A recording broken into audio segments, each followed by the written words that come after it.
The Enlightenment refers to a state of profound understanding and realization about the nature of existence, where an individual transcends the ego and perceives a deeper, interconnected reality. It's marked by the dissolution of individual identity in the sense of separation and the experience of unity with the cosmos or a higher power. This state is often described as achieving ultimate truth and liberation from suffering and illusion.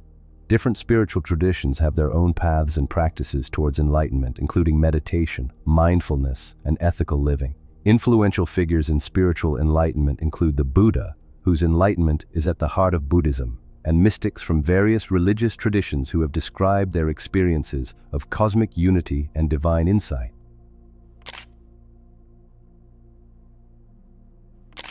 The term enlightenment in English serves as a Western translation for several key Buddhist concepts, particularly bodhi and vimukti.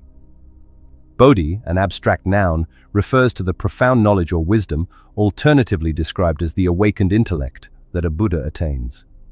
It stems from the verbal root bod, which translates to awaken, thus its meaning more accurately conveys the notion of awakening. While the term Buddhi finds application across various Indian philosophical and religious traditions, it is predominantly associated with Buddhism, where it holds significant importance.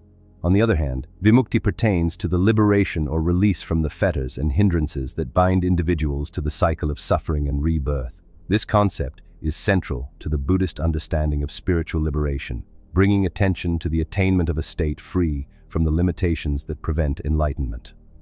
Together, these terms convey what it means to achieve enlightenment in Buddhism, an awakening to ultimate truth and wisdom, coupled with liberation from the cycles that entangle beings in suffering. In other traditions, such as Taoism and Sufism, enlightenment involves aligning oneself with the fundamental flow of the universe or experiencing a direct personal communion with the divine. Practices to achieve enlightenment across these traditions can include meditation, contemplation, prayer, moral discipline, and acts of selfless service. The journey to spiritual enlightenment is often described as a path rather than a destination, involving continuous growth, learning, and shedding of illusions. It challenges us to confront our deepest fears, desires, and attachments, leading to a transformation of consciousness. This journey is personal and unique, with each individual experiencing enlightenment in a way that reflects their own spiritual quest. Figures who have purportedly reached enlightenment, such as Siddhartha Gautama or the Buddha, Jesus Christ, and countless mystics and sages throughout history, have left behind teachings and practices intended to guide others towards this state of awakened understanding.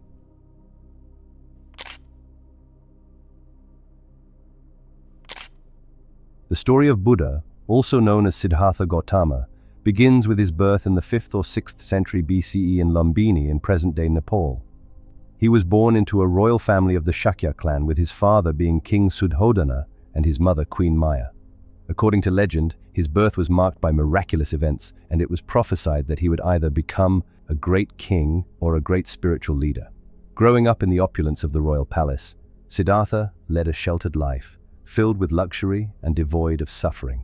His father, wishing for him to become a great king, shielded him from the harsh realities of the world. However, Siddhartha became increasingly curious about life outside the palace walls. Eventually, he ventured beyond the palace on several excursions and encountered the four sights: an old man, a sick man, a dead body, and an ascetic. These encounters impacted him, awakening a deep desire to understand the nature of suffering and to find a way to overcome it. Determined to find answers, Siddhartha left the palace, his family, and his luxurious life behind. He renounced his princely status and embarked on a spiritual quest as an ascetic. For years, he subjected himself to rigorous ascetic practices, believing that through physical hardship, he could gain insight into the nature of suffering. However, after enduring extreme deprivation without finding the answers he sought, he concluded that neither indulgence in luxury nor extreme asceticism was the path to enlightenment. This realization led him to the practice of the middle way, a balanced approach between the extremes of sensual indulgence and self-mortification. Sitting in meditation under the Bodhi tree in Bodh Gaya, India, Siddhartha vowed not to rise until he had found the truth. After a long and intense meditation at the age of 35, he finally achieved enlightenment, becoming the Buddha or the Enlightened One. For the next 45 years, the Buddha traveled across the Indian subcontinent, teaching his insights to all who would listen, regardless of their social status or background. His teachings laid the foundation for Buddhism. The Buddha's story is one of transformation from a prince living in luxury to a wandering ascetic seeking understanding, and finally, to an enlightened teacher who offered a path to liberation from the cycle of samsara, or the cycle of birth, death, and rebirth.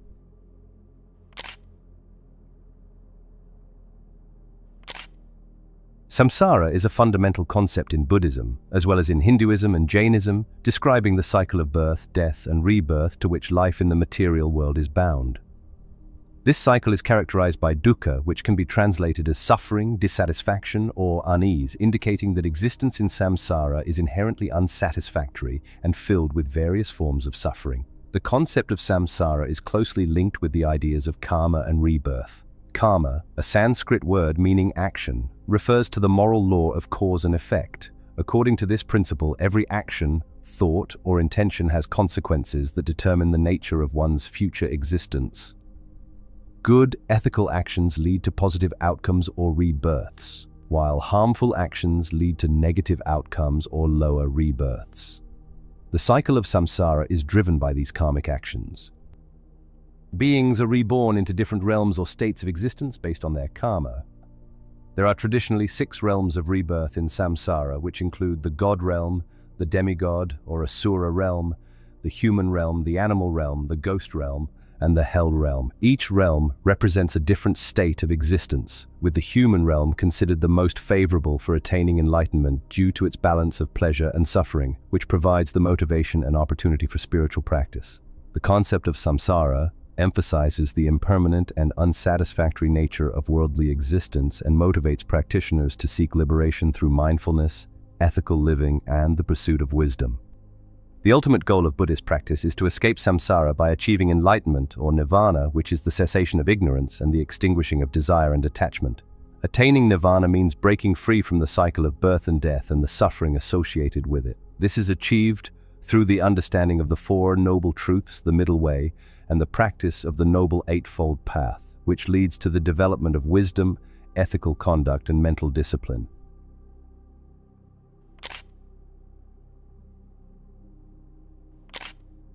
The 4 Noble Truths are the foundation of Buddhist teaching. It is the essence of Buddhism's approach to suffering and its cessation. They were the first teachings given by the Buddha after attaining enlightenment, and they provide a framework for understanding the nature of suffering, its causes, and the path to overcoming it. The truth of suffering, or dukkha, acknowledges that suffering exists in life. It is often interpreted to mean that all existence is characterized by suffering, unsatisfactoriness, and impermanence. Suffering can manifest in obvious forms, such as birth, aging, sickness, and death, as well as through more subtle forms like dissatisfaction, frustration, and the impermanent nature of all things that can lead to suffering when we desire them to be permanent. The truth of the cause of suffering, or samudaya, identifies desire or craving, tanha, as the primary cause of suffering. This includes the desire for pleasure, the desire for existence, and the desire for non-existence. It's the craving that leads to a cycle of rebirth, samsara, and is driven by ignorance of the true nature of reality. This craving creates attachment, which inevitably leads to suffering due to the impermanent nature of all things. The truth of the cessation of suffering, or nirodha, offers hope by stating that it is possible to end suffering. By extinguishing craving and attachment, one can attain a state of liberation and freedom from suffering known as nirvana. Nirvana is seen as the ultimate goal of the Buddhist path, representing the cessation of suffering and the achievement of peace and enlightenment. The truth of the path to the cessation of suffering, or magga, prescribes the Eightfold Path as the means to end suffering. This path is a practical guide to ethical and mental development with the goal of freeing the individual from attachments and delusions. It encompasses right understanding, right intention, right speech, right action, right livelihood, right effort, right mindfulness, and right concentration. Together, the 4 Noble Truths lay out a comprehensive approach to human suffering, diagnosing its cause, affirming the possibility of its cessation, and prescribing a detailed path for achieving this. They encourage individuals to lead ethical lives, practice mental discipline, and develop wisdom and understanding, ultimately aiming for the realization of nirvana. the ultimate freedom from the cycle of birth, death, and rebirth.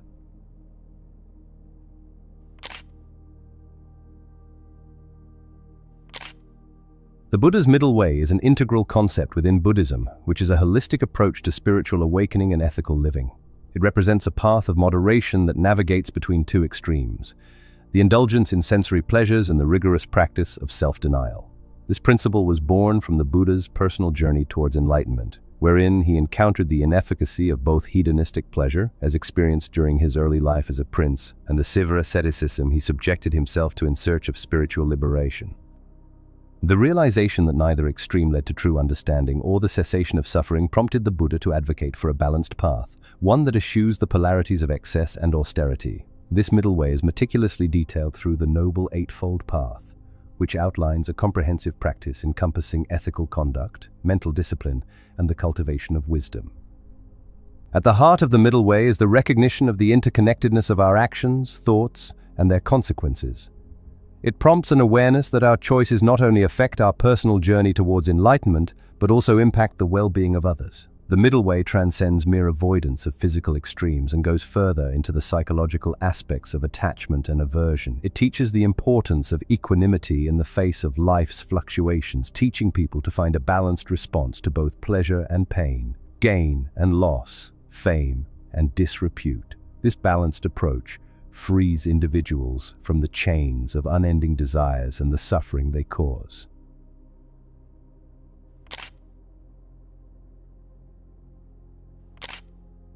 The Noble Eightfold Path is one of the principal teachings of Buddhism that outlines the path to enlightenment and liberation from suffering. It was introduced by the Buddha in his first sermon after his enlightenment. The path is presented as a practical guideline to ethical and mental development with the goal of freeing the individual from attachments and delusions. Thereby it leads to understanding and hence to the cessation of suffering.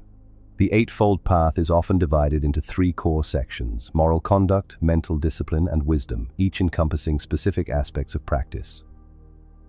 Right understanding. This is the first step, involving the correct grasp of the nature of reality. It emphasizes understanding the Four Noble Truths, which are the truth of suffering, the cause of suffering, the end of suffering, and the path that leads to the end of suffering. This right understanding leads to the knowledge that everything is impermanent. Suffering is a part of existence, and there is no unchanging self. Right intention, also known as right thought. This step refers to the mental energy and commitment directed towards renunciation, goodwill, and harmlessness. It means cultivating intentions of non-greed, non-hatred, and non-delusion, thereby guiding the mind away from harmful desires and attitudes. Right speech.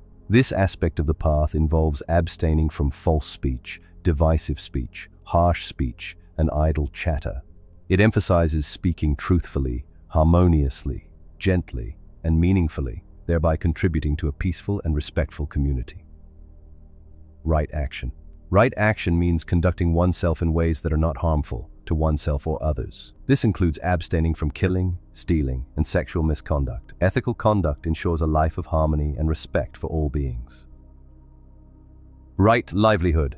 This involves choosing a profession that does not harm others and is ethically positive.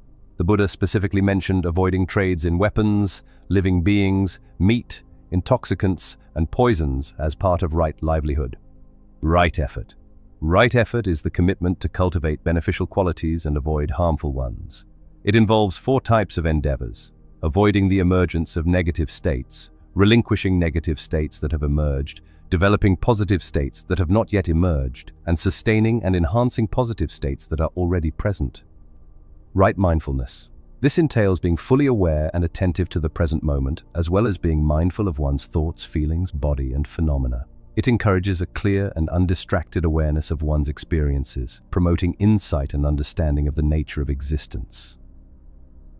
Right concentration. The final step involves the development of deep states of mental focus and concentration, traditionally culminating in the attainment of various levels of meditative absorption known as jhanas. Right concentration is cultivated through practices such as meditation, which steadies, composes, unifies, and concentrates the mind. The Noble Eightfold Path is not meant to be followed in a linear sequence, but rather as a holistic practice where each aspect supports and reinforces the others, leading to a balanced and harmonious spiritual life.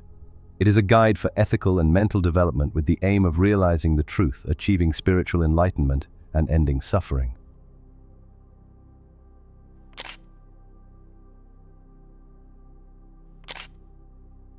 Nirvana represents the ultimate goal of the Buddhist path, the cessation of suffering and the liberation from the cycle of birth, death, and rebirth known as samsara. The term nirvana literally means blowing out or extinguishing, signifying the extinguishing of the fires of desire, hatred, and ignorance that keep beings trapped in samsara. Nirvana is often described in negative terms, such as the absence of suffering, the end of desire, or the cessation of individual consciousness, because it transcends all worldly concepts and cannot be fully captured by language. However, it is also portrayed positively as a state of supreme peace, freedom, and unconditioned happiness. Unlike many Western conceptions of heaven or paradise, nirvana is not a location but a state of being, one that is free from the dualities that characterize ordinary worldly existence. Achieving nirvana involves a realization of the Four Noble Truths and the full development of the Eightfold Path. This process entails deep insight into the nature of reality, characterized by impermanence, suffering, and the non-self. With this understanding, one can overcome the clinging and craving that perpetuate the cycle of rebirth and suffering. There are different stages on the path to nirvana, where practitioners experience increasing levels of insight and liberation. In Theravada Buddhism, these stages are identified as the path of the stream enterer, once returner, non-returner, and arahant. An arahant, having eradicated all defilements and completed the path, experiences nirvana in this lifetime and will not be reborn after death. In Mahayana Buddhism, the concept of nirvana is often linked with the bodhisattva ideal, where the pursuit of enlightenment includes the vow to remain engaged in the world to help all sentient beings achieve liberation. Mahayana texts sometimes distinguish between nirvana and full Buddhahood, suggesting that Buddhas attain a more profound realization that enables them to continue working for the benefit of all beings. Nirvana remains a very important concept within Buddhism, symbolizing the ultimate peace and freedom that comes from transcending the cycle of suffering. It is the culmination of the Buddhist spiritual journey, achieved through an understanding of the true nature of reality.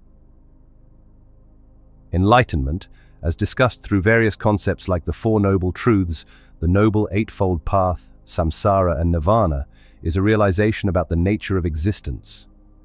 It is the ultimate goal in Buddhism, signifying the liberation from the cycle of birth, death, and rebirth, and the cessation of suffering. This state of enlightenment is achieved by understanding the impermanent and unsatisfactory nature of all phenomena and by overcoming ignorance and desires that bind one to the cycle of samsara. The path to enlightenment is methodically outlined in the Buddha's teachings, starting with the acknowledgement of suffering and its causes, as depicted in the Four Noble Truths. It prescribes a practical and ethical way of life through the Noble Eightfold Path, bringing attention to right understanding, right intention, moral conduct, mental discipline, and the cultivation of wisdom.